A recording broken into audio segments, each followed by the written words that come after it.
Praise the Lord. Greetings to you all in the name of our Lord and Savior Jesus Christ. Today's Bible verse, the Gospel according to St. Matthew, chapter 1, verse 21. You will name him Jesus because he will save his people from their sins. ಮತ್ತಾಯನು ಬರೆದ ಸುವಾರ್ತೆ 1ನೇ ಅಧ್ಯಾಯ 21ನೇ ವಚನ. ನೀನು ಆತನಿಗೆ ಯೇಸು ಎಂದು ಹೆಸರಿಡಬೇಕು, ಯಾಕೆಂದರೆ ಆತನೇ ತನ್ನ ಜನರನ್ನು ಅವರ ಪಾಪಗಳಿಂದ ಬಿಡಿಸಿ ಕಾಯುವನು. ಕರ್ತನ ದೂತನು ಯೋಸೇಫನಿಗೆ ಕನಸಿನಲ್ಲಿ ಕಾಣಿಸಿಕೊಂಡು ಈ ಮಾತನ್ನು ಹೇಳ್ತಾ ಇದ್ದಾನೆ.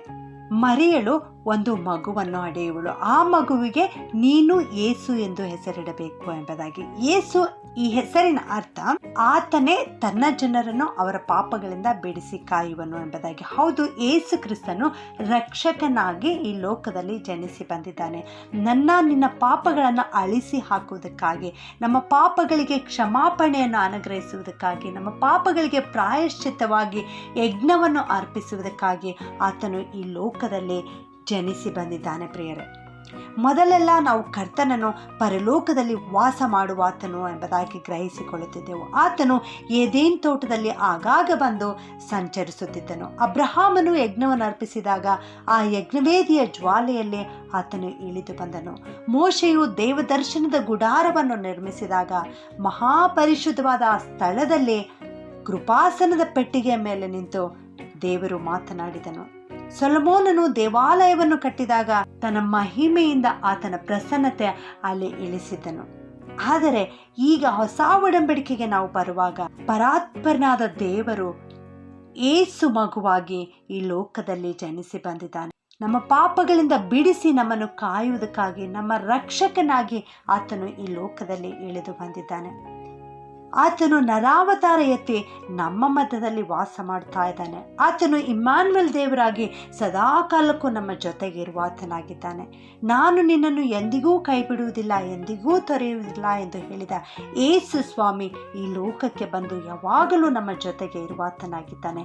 ಈ ಹಬ್ಬದ ಸಂದರ್ಭದಲ್ಲಿ ನನ್ನ ಪ್ರಿಯ ದೇವಜನರೇ, ಯೇಸು ಮಗುವನ್ನು ನೀವು ಮರೆತು ಹೋಗಬೇಡಿರಿ.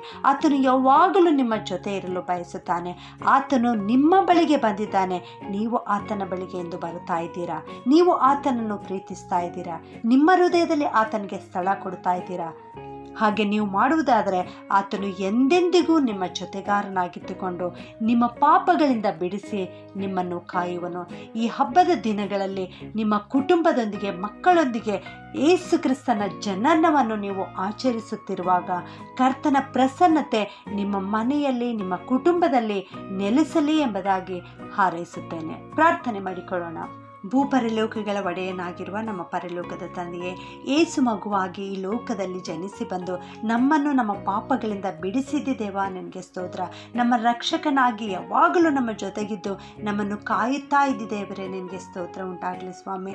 ಇಂದು ಈ ವಾಕ್ಯವನ್ನು ಕೇಳಿಸಿಕೊಳ್ಳುತ್ತಿರುವ ಎಲ್ಲರನ್ನು ಆಶೀರ್ವಾದ ಮಾಡಪ್ಪ. ನಾವೆಲ್ಲರೂ ಕರ್ತನೆ ಈ ಕ್ರಿಸ್ಮಸ್ ಸಂದರ್ಭದಲ್ಲಿ ನಮ್ಮ ಹೃದಯದಲ್ಲಿ ನಿಮಗೆ ಸ್ಥಳ ಕೊಡುತ್ತೇವೆ ಸ್ವಾಮಿ. ನಾವು ನಿಮ್ಮನ್ನೇ ಪ್ರೀತಿಸ್ತೇವೆ ಕರ್ತನೆ.